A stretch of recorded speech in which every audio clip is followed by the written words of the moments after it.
Okay, so you are not aware about the procedures, but then your seniors they will help you. तो इसमें बहुत learning experience होगा, बहुत मेहनत होगी, बहुत स्ट्रगल होगा, बहुत प्रॉब्लम आएगी। जैसे एक बार मैंने कई जगह इंस्टाग्राम पे देखा कि होली मेला के नाम पे 500-500 रुपये लिया जा रहा है कमाई का एक और नया साधन। तो हम बोले कि चलो ठीक है, इस बार होली मेला का स्टॉल का चार्ज फ्री कर दो, लेकिन जो स्टॉल का मटेरियल है वो तुम लोग को अपना खुद ही अरेंज करना होगा। अभी भी उसमें जो हम बोल दिए कि लाने ले जाने की व्यवस्था हम कर देंगे, तो रंजीत सर बोले थे सर एक काम करिए सर, बच्चा लोग को बोलिए अपना खुद ही टेंट वाले के यहाँ से ले आएगा। सबसे ज्यादा बढ़िया लर्निंग होगी। हाँ, क्योंकि हम उससे पूछे कितना कॉस्ट आता, तो बोला sir 50 rupees per table cost लेता है। बोला उससे कम कोई कहीं मिलेगा? बोला नहीं सर उससे कम। अब बोला पिछली बार एक बच्चा जो है अपना हॉस्टल से एक टेबल ले आया था ना, अगर उस हॉस्टल के टेबल पर वो अपना सामान सब रखेगा और वो सब उस पर कोई भी बच्चा अगर थोड़ा सा भी, मेला में कितनी भीड़ होती है तुम लोग को आइडिया है?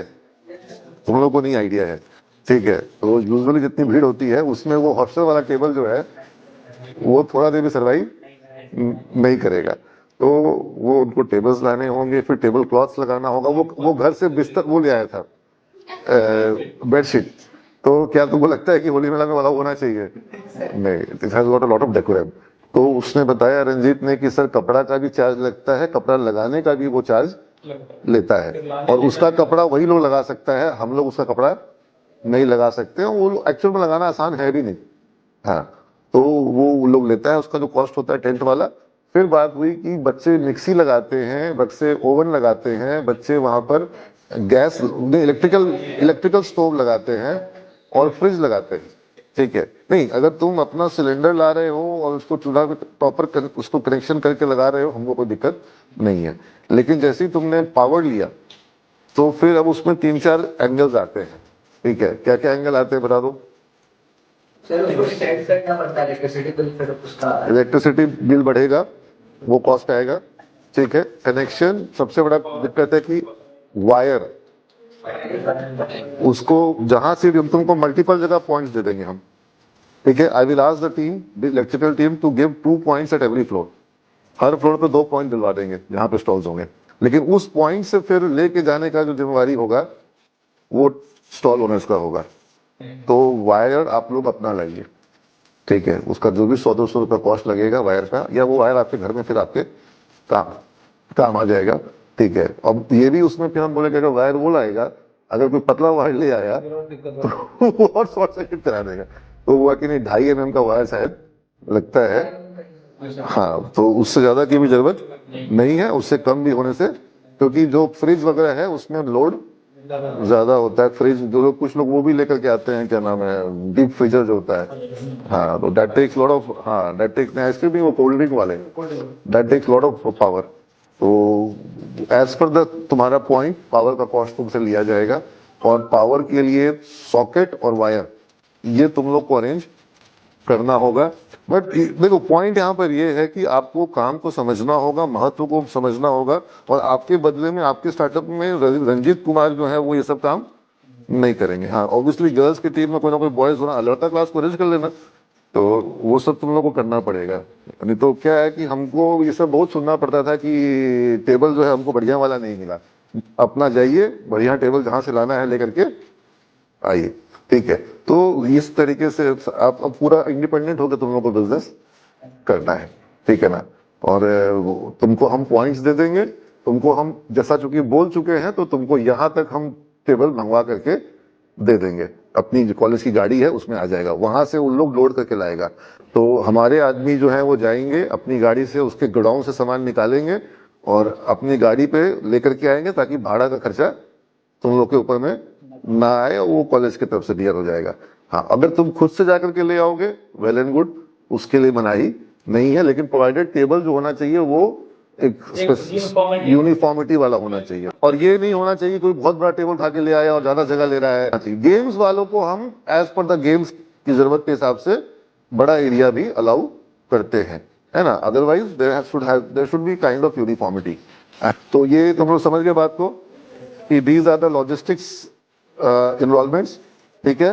तो ये लॉजिस्टिक पार्ट क्लियर हो गया, ठीक है। दूसरा पार्ट है प्रोजेक्ट वाला पार्ट। जो तुमको ये लोग गाइड करेंगे। प्रोजेक्ट में तुमको कॉस्टिंग करना है, मटेरियल करना है, कितना तुम लोग कैपेसिटी डाल रहे हो, तुम्हारी कैपेसिटी होनी चाहिए कि टोटल कैपेसिटी इतनी है, उस कैपेसिटी को तुम कहाँ तक बढ़ा सकते हो, कितना और सेल कर सकते हो। और फिर तुमको सिनेरियो बिल्डअप करना होता है, जिसको पेसिमिस्टिक, ऑप्टिमिस्टिक, रियलिस्टिक 3 सिनेरियो तुमको बनाने होंगे कि सबसे बुरा से बुरा होगा तो क्या होगा, ठीक ठाक रहा तो क्या होगा, और बहुत अच्छा हुआ तो क्या होगा, कितना प्रॉफिट होगा। फिर डेलीगेशन, तुम्हारे तो मैसेज में सब लिखा गया था, ठीक है। डेलीगेट करना, रिस्पॉन्सिबिलिटी किसकी किसकी क्या रहेगी, तुम्हारा प्रोडक्ट तुमको क्यों लगता है बिकेगा, तुम्हारा यूएसपी क्या है, यूनिकनेस क्या है, सारी चीजों को तुमको बताना पड़ेगा लिख करके भी। और तुम इसको एक दिन के बिजनेस को उतना सीरियसली लो जैसे कोई अपना तुम स्टार्टअप शुरू कर रहे हो, उतना सीरियसली तुम इसको लोगे, ठीक है। और डेलीगेशन प्लान होगा, तुम्हारा पर यूनिट कॉस्ट होना चाहिए कि एक यूनिट का कॉस्ट तुम्हारा कितना आ रहा है ना। और अगर तुम्हारा गैस सिलेंडर कितना चलेगा, हाँ, और उसमें कितना प्लेट निकल पाएगा, और उस सिलेंडर का कॉस्ट को भी, ये नहीं कि सिलेंडर घर से ले आए ऐसा कॉस्ट नहीं है। हाँ, एक बच्चा एक बार बोला था, सर सिलेंडर तो मम्मी के पास से ला रहे हैं सर, तो मम्मी को फ्री में HPCL का हाँ? तो ये ध्यान रखना इन बातों का। और ब्रेक इवन तुम्हारा कहाँ पर होगा, किस पॉइंट पर जाके तुम्हारा ब्रेक इवन होगा, ये सारी बातें तुम्हारे उस प्रोजेक्ट में होनी चाहिए। तुम्हारा पर्पस सिर्फ और सिर्फ 500 रुपये, 1000 रुपये कमाना, पूरा पूरा बिजनेस का एक्सपीरियंस लेना है, और कैसे प्रोजेक्ट बनता है ना, और कोऑर्डिनेट करना, पार्टनर्स को संभालना सबसे मुश्किल काम है।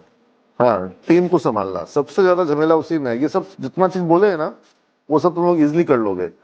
जो मुश्किल होगा वो होगा टीम को संभालने में। हाँ, तो वो सबसे ज्यादा सीखने को मिलेगा। हाँ, कोई लोग ज्यादा मेहनत करेंगे, कोई लोग कम मेहनत करेंगे, तो वो सब चीज को तुमको संभालना पड़ेगा, डेलीगेट करना होगा। यही संभालना सीखना सबसे जरूरी है बिजनेस में, है ना। और साफ सफाई की व्यवस्था होनी चाहिए, हाइजीन होना चाहिए, गंदगी कहीं नहीं होनी चाहिए, डिसिप्लिन बना के रखना होगा। होली मेला है लेकिन हुड़दंग हमारे यहाँ जरा भी होता नहीं है। एंजॉय करते हैं लोग, लेकिन कहीं कुछ गंदगी है या कहीं कुछ कलर वगैरह, कलर्स भी हम लोग खेलते हैं, लेकिन कलर्स हम लोग शाम में कैंपस के बाहर करते हैं, ठीक है। और वो भी बहुत इंजॉय करते हैं, जैसे वृंदावन में हो वैसे। हाँ, ये नहीं कि कपड़ा किसी का खराब कर दिया, फाड़ दिया, वो सब नहीं। हाँ, पूरे मान मर्यादा के साथ, बिहार की इज्जत को बचा करके। और शायद पोदार सर ने अभी ऐसा सिस्टम किया है कि 500 रुपए का वो डिपॉजिट एक बार ले रहे हैं, तो वो डिपॉजिट तुम दे सकते हो। अगर खर्च कम आएगा तो वापस होगा, और अगर अधिक लगेगा तो तुम लोग को, हाँ, और 2-4 स्टूडेंट्स जो हैं वो मिल करके रंजीत सर से समझ लेंगे कहाँ कितना पेमेंट हो रहा है, ताकि उनको अकाउंट्स बनाने में दिक्कत नहीं हो। मेरे एंड से हमको उस पैसे को टच नहीं करना है। तुम्हारा यूनिट का खर्चा जो है हम चाहते हैं वो तुम लोग को बियर करो, ताकि तुम लोग को कम से कम, अगर स्टॉल का कोई चार्ज नहीं लगा, तुम लोग को खाली क्या चीज पे करना है, टेंट वाले को अपना जो मटेरियल यूज करोगे उसका चार्ज, ठीक है। हाँ, अगर कोई गेम का स्टॉल लगा रहा है और उसको कोई टेबल नहीं लगना है, सिर्फ जगह चाहिए, तो उसको वो टेबल का कॉस्ट नहीं देना। उसको एक टेबल लग रहा है तो वो एक टेबल का कॉस्ट देगा। अगर एक टेबल का कॉस्ट 50 रुपए तो 50 रुपए देगा। जो 3 टेबल ले रहा है वो 150 रुपए देगा। कपड़ा का कॉस्ट अलग, बिजली का लाइन लेगा तो उसका कॉस्ट अलग से, नहीं लेगा तो cost. Is it clear to all of you? हमको इसमें कोई अमाउंट से मतलब नहीं है, तुम लोग अपना कॉस्ट खुद से बियर। अब जिसको बिजली नहीं चाहिए उसको बिजली का कॉस्ट क्यों उसको, is it not fair system? हाँ, और जो डीप फ्रीजर ला रहा है उसको चाहिए भी, वो कॉस्ट उठेगा ना, तो जितना कॉस्ट उठेगा लगभग उतना उसको पेमेंट करना चाहिए, है ना। I think that makes a fair sense. यही सिस्टम हम लोग फॉलो करेंगे। आई डोंट वांट एनीबॉडी को शुड बी ओवरचार्ज, एंड और anybody should not be subsidise also, ठीक है ना, ठीक है। तो और तुम लोग को कूपन वगैरह का सिस्टम बता देना, कूपन का पेमेंट होता है कैसे होता है, ठीक है, वो सब सिस्टम बता देना। And it's not just earning, learning plus enjoyment, that makes the entire thing worthwhile. It's enjoyment also, मतलब end of the day it's a very enjoyable experience. तो उसके लिए ये लोग करते हैं, ठीक है। चलो, थैंक यू।